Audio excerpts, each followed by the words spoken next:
La voici, la McLaren 720S Spider. C'est un modèle que j'attendais avec une telle impatience, vous pouvez même pas imaginer. Bon, on a beaucoup de choses à dire sur cette McLaren 720S Spider. Déjà, c'est un modèle GT Spirit, je vous laisse admirer en musique, on en parle après, il y a beaucoup de choses à en dire.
Bon, comme je vous le disais dans l'introduction, on a ici une McLaren 720S Spider.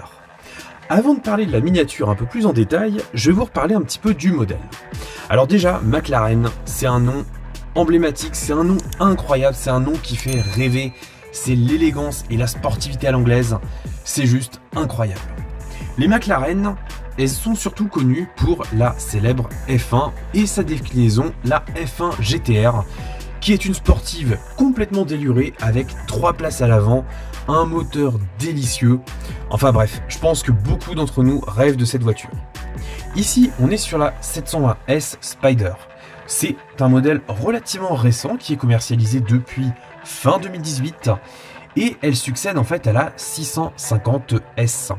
Alors, dans la gamme McLaren, je ne vais pas tout resituer, mais globalement, on est sur une berlinette. Berlinette, c'est-à-dire un modèle concurrent, notamment de la Ferrari 488 GTB, ou peut-être F12 qu'elle s'appelle maintenant. Non, F8. Voilà, c'est une concurrente de la Ferrari F8 Tributo. C'est une voiture incroyable, avec une silhouette époustouflante. Enfin, on va arrêter le plateau et on va l'admirer un petit peu. Déjà, on va s'arrêter sur ce profil. Ah, des poils de chat partout. Un profil extrêmement fluide, extrêmement joli. Une ligne de caisse sublimement esquissée. C'est très aérodynamique. D'ailleurs, je vais vous descendre un tout petit peu pour qu'on soit vraiment à niveau de la voiture. Là, on est parfait. Je crois que vous êtes pile poil dans l'axe. Une ligne très fluide, des traits qui sont délicieux, qui remontent magnifiquement. Une ligne de caisse qui démarre de l'avant, qui s'achève tout à l'arrière en s'évaporant, et une autre qui remonte, c'est vraiment magnifiquement esquissé. McLaren, je trouve que c'est vraiment l'élégance à l'état pur, et le raffinement, c'est vraiment une marque de gentleman. Par où commencer? Bon, l'avant. Alors, quand elle est sortie, la McLaren 720S, il y a beaucoup de personnes qui l'ont trouvé dégueulasse, et je dois vous confier un truc, moi aussi. Cet avant-là, il est assez perturbant, puisqu'il est en fait déstructuré. Je vais encore redescendre un petit peu la caméra. Comme ça, vous êtes pile poil dans l'axe. Voilà, pas trop bas non plus, puisque sinon on va voir le faux décor. Un avant qui est déstructuré au niveau des phares notamment, puisque chez McLaren, justement, ils aiment bien s'amuser un petit peu avec les optiques, c'est-à-dire en les faisant disparaître ou en donnant l'illusion qu'elles disparaissent. C'est particulièrement visible à l'arrière, mais ça on le verra après. Pour 720S, ils ont choisi en fait que le phare soit en 2 parties, avec notamment un simple soulignement composé de LED, dans au final un dévers à fond foncé, voire limite noir, pour justement donner l'impression que le feu est très aérien. Et ça, au final, je trouve, avec un peu de recul, parce que maintenant la 720S en coupé, elle existe depuis 2017, ça fait quasiment 4 ans, je trouve que ça marche vraiment extrêmement bien, c'est hyper raffiné, c'est hyper élégant. Bref, je pense que vous avez compris que j'adore cette voiture-là. Alors, sur le retour de ma caméra, j'ai l'impression que la couleur n'est pas parfaitement retranscrite. La teinte qu'on a là, c'est un bleu qui tend vers le turquoise. C'est une très très belle couleur avec une profondeur incroyable. On va s'arrêter finalement plus sur l'arrière. Voilà, presque. Voilà, là c'est mieux. Le cul des McLaren, il est toujours très athlétique, avec des feux qui sont simplement esquissés.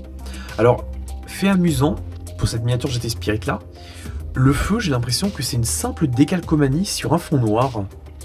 Donc ça dénote un petit peu, mais je pense qu'ils ont fait ça pour faire tout simplement des économies. Et vu comment la pièce est ultra fine, je trouve que c'est très intelligent de leur part. D'autant plus que GT Spirit a eu le très bon goût de mettre des grilles en photodécoupe. Alors la photodécoupe, si vous ne savez pas ce que c'est tout simplement des pièces en métal qui sont perforées au laser ultra finement pour tout simplement donner l'illusion de grilles très réalistes. Et ça marche du feu de Dieu.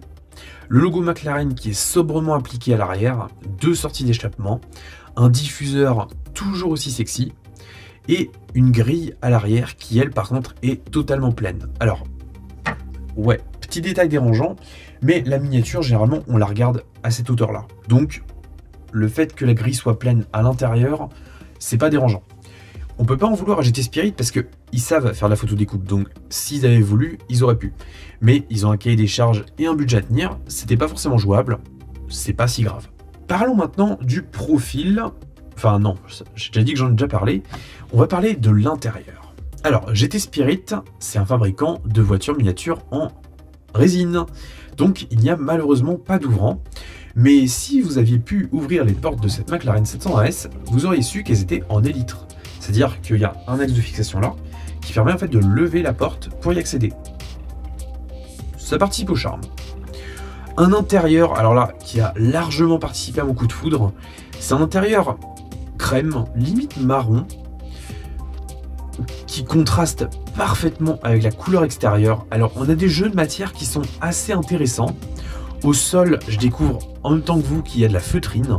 Très bon point. La feutrine en fait, c'est une sorte de moquette ultra fine qui permet justement d'avoir un rendu moquette à l'échelle 1/18e, donc ça marche très bien. Le volant est très joli, on distingue les palettes derrière le volant. On distingue aussi très nettement l'écran avec ses différentes commandes.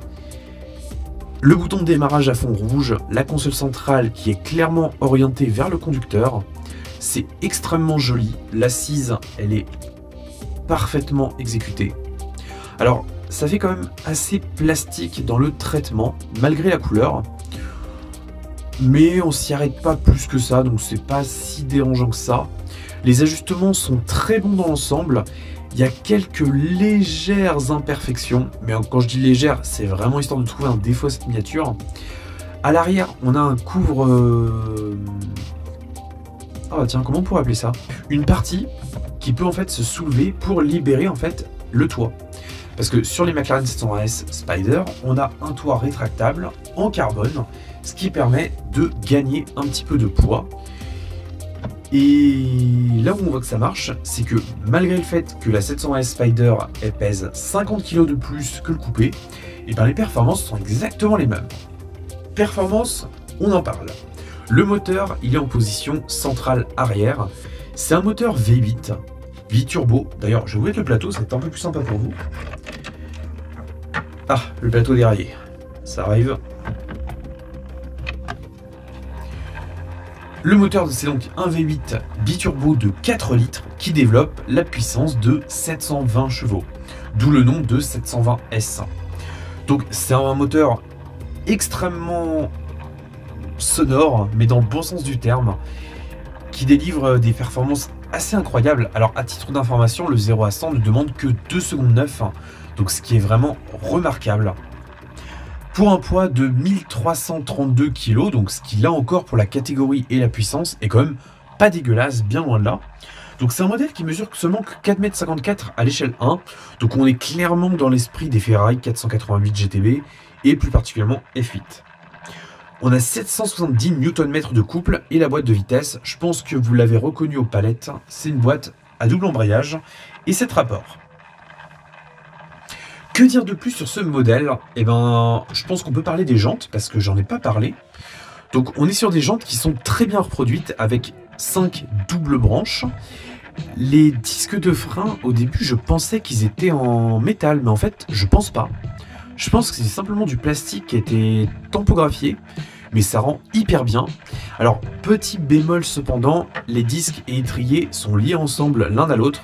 C'est-à-dire que si on fait tourner les roues, et ben en fait, ni l'étrier, ce qui est normal, ni le disque de frein ne tourne, ce qui est un petit peu dommage. Sur l'aile, j'avais pas noté, mais on a le logo 720S qui apparaît très subtilement, c'est très joli. Les écopes sont également superbes, c'est bien ajusté. Les phares, pareil, tout est très bien reproduit. C'est vraiment méticuleux et on voit bien que GT Spirit a largement progressé depuis ses débuts. Les ceintures de sécurité, pareil, j'en ai pas parlé, elles sont réellement en tissu avec des boucles en métal qui sont rapportées. Donc là encore, le souci du détail est vraiment extrêmement bon. Et alors la couleur, j'aurais vraiment aimé vous la retranscrire parfaitement. Mais là, je vois bien que c'est difficile et mon retour caméra me laisse penser que la couleur apparaît, qu'elle tend un peu plus vers le bleu océan que vers la couleur turquoise réelle. Bon, c'est un petit détail. Si ce modèle-là vous intéresse, alors forcément, une aussi belle pièce, c'est parti très vite.